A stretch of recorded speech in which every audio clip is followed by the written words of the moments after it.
Morning Answer continues next on AM 560 The Answer.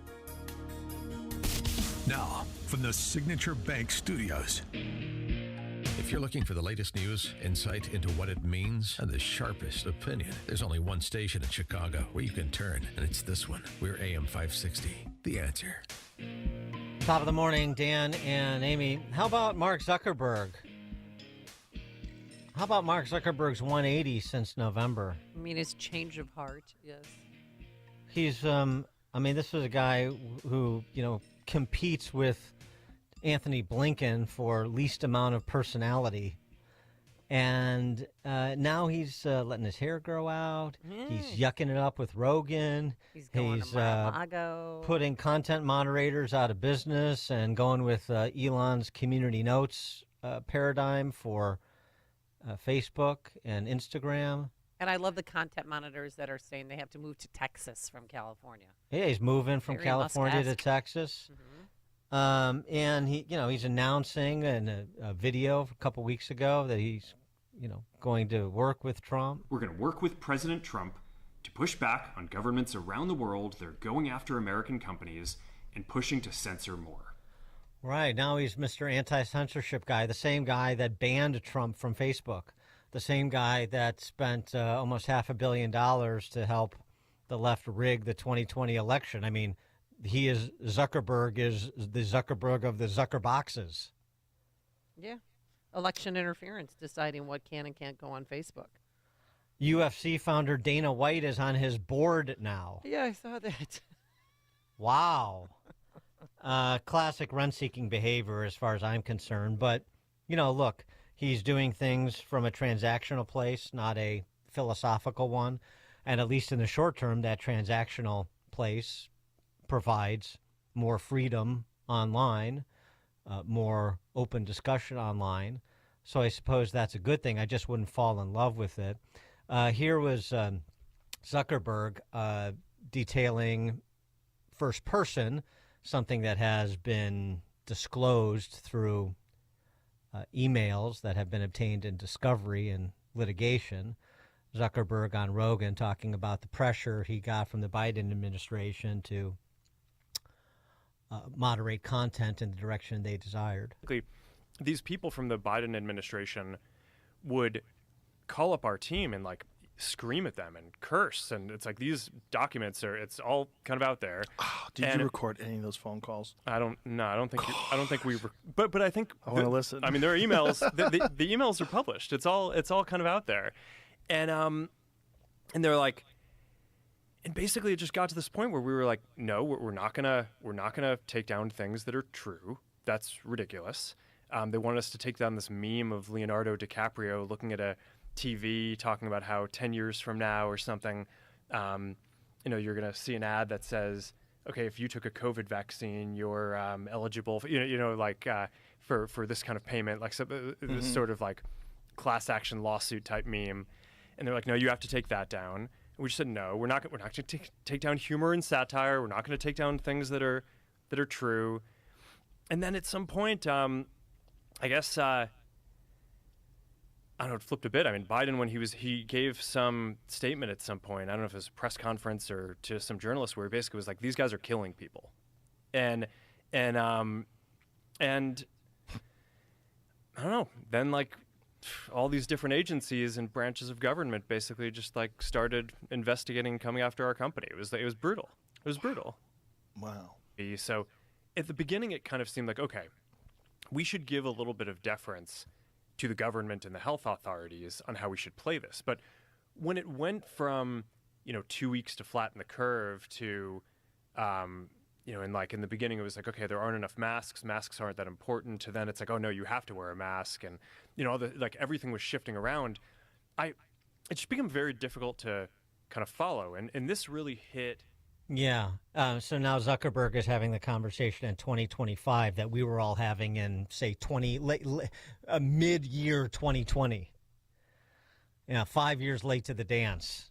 But again, he's occupying a particular position in his interests. He's not doing anything out of philosophical purity, that's for sure. And, he's up against powerful forces. First, it was the Biden administration, and now it continues to be the D.C. press corps, although less and less powerful, nicely illustrated by Jim Acosta in a typical mind-numbing exchange with the magic cue ball that CNN rehired Brian Stelter. Yeah, and he's complaining about the Biden administration, yelling at them to say, get some of this COVID misinformation off of their platforms. I mean, isn't that's sort of what the White House should be doing, right? I mean, tell folks to get this garbage off these platforms if you can, as best as you can, and to get rid of fact-checking altogether, especially during these wildfires. That's what the White House should be doing, according to Jim Acosta, part of the great vanguard of the First Amendment and a free press.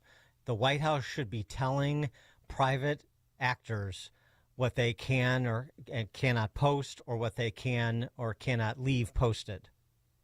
That is the definition of illegal censorship. Forcing a private party to do what the government can't legitimately do.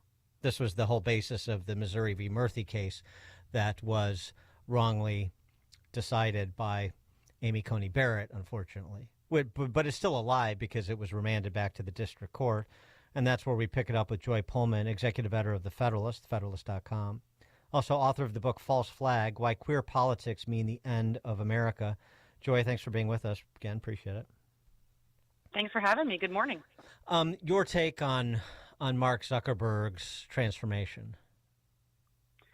Well, I kind of see this as him having turned state's witness for kind of a scheme that he's been, at least, it seems that there was some coercion over here, but as you pointed out, he wasn't going public with this 5 years ago when it could have made a much bigger difference, when, many of us were for the first time experiencing very severe internet censorship and wondering what the heck was going on, how it was that our nation was, herded into these extremely damaging lockdowns, and a number of, kind of laws rushed through Congress that created the inflation that we're experiencing now and the major economic problems that our Congress is going to face, made a lot of structural problems in this country worse. And so, I am glad. I think it's, better late than never.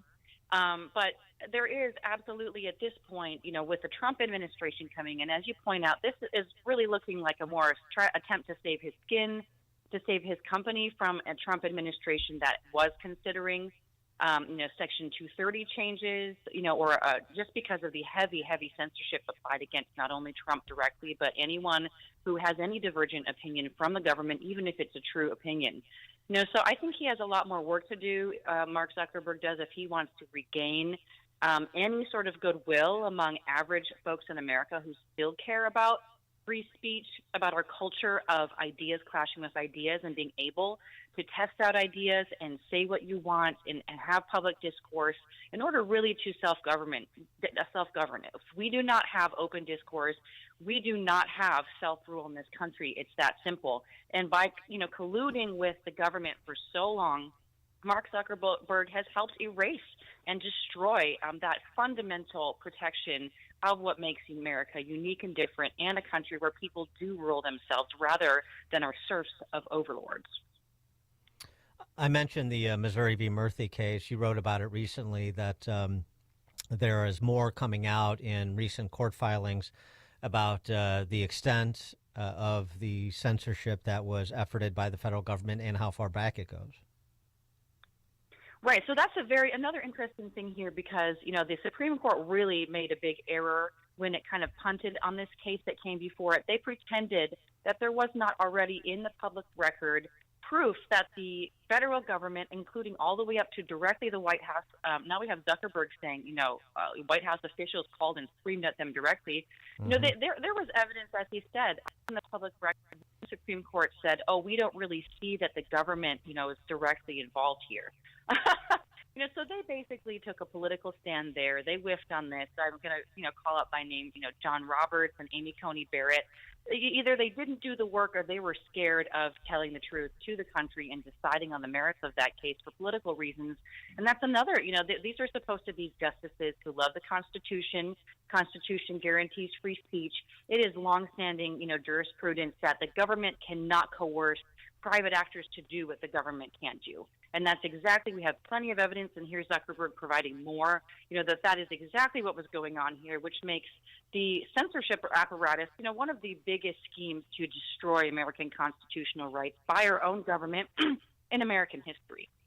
And so the prospect that there'll be another bite at the apple with Missouri v. Murphy, or a case that is similar, so that the Supreme Court is, essentially, isn't compelled to, but takes it up to rectify the punting that they did previously. Yeah, so there are several cases on this, and one of the key ones is basically part of the Murphy v. Missouri case. It was actually sent back to the Fifth Circuit Court, Federal Court of Appeals there, and the judge in that case is doing, as well as the attorneys, are a huge amount of work to really prove to the Supreme Court that they really need to take another look at the evidence, and there's a lot of potential for discovery in that case there. So discovery means having disclosures of emails, having depositions, people sit down under oath to talk, who were involved in a censorship scheme, to give details about what happened. So that, and there's a couple of other cases that are like that do offer more opportunities to get the evidence here and to bring that back up to the Supreme Court. But it's just unfortunate that, of course, that's going to take several more years, during which the American people continue to suffer these injustices, and we lack, strong legal protections and a rooting out of this censorship edifice. Well, the other thing that could happen, though, in that interim, before the Supreme Court may take up a similar case again, is you've got, of course, some of the targets of the censorship now in positions of significant authority. So what Jay Bhattacharya can do at NIH, what Marty Makary can do at FDA, perhaps they can obtain some of the information that was otherwise hidden from public view, if it is still accessible, that provides more color on exactly what you've been writing about. Robert F. Kennedy at HHS, same thing there. Tulsi Gabbard, as in national security positions. Those are all people who have been censored and shut down and used literally anti-terrorism laws against their, free speech, telling the truth. So you're right about that. I do think that, the bureaucrats, the administrative state, have been very busy trying to cover their tracks as soon as they knew that Trump would be moving in. So there's going to be some work to be done there. We've seen a number of just wild and crazy executive actions from Biden in the time between the election and him departing office.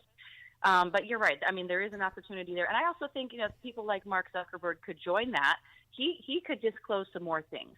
The things that are already on the public record, we know that is the tip of a very large iceberg. He owns all those communications as the CEO of Meta, of Facebook. He can, if he really wants to make a good faith effort, not to just be trying to save his own butt, but really repenting of his actions here to damage Americans. I think there's a lot that he could do to really support that record and get it out before, the lawsuits have to pull it out of his company with threats and with subpoenas. Don't you think it's just... Joy Pullman, executive editor of the Federalist, author of False Flag, Why Queer Politics Mean the End of America. Joy, thanks so much for joining us. Appreciate it. Thanks for having me. And she joined us on our turnkey.pro answer line. This is Chicago's Morning Answer. Your show keeps me alive during the week. There's nobody I'd rather listen to between 5 and 9 in the morning than you guys. On AM 560, The Answer. All right, you said bye-bye to big government, and you want limited government. You voted for that. Well, now it's time to trim the fat from big wireless. If you are still using the big carriers, Verizon, AT&T, T-Mobile, I ask, why are you doing that? Because my cell phone company, Pure Talk, a veteran-owned company, gives you the exact same service. They use the same cell towers. You get the same 5G network. You get better customer service, and they're based here in the U.S., and you pay half the price for the exact same thing. Now, that's right. There's simply no need to spend $85, $100 a month per person on your wireless bill. Not when you can get unlimited talk, text, 15 gigs of data with mobile hotspot for just $35 a month. And by the way, the average family of four saves about $1,000 a year with Pure Talk. Make the switch. You simply dial pound 250. You say the keyword save now. Do it now. You save an additional 50% off your first month. That's pound 250 keyword save now from our friends at Pure Talk, America's wireless company. Guys, Dan Proft here. It's a new year and time to keep that promise of getting your testosterone levels checked. If you're lacking energy, muscle mass, or have low libido, it could be low testosterone. Testosterone therapy, or TRT, may be the answer. But we all have different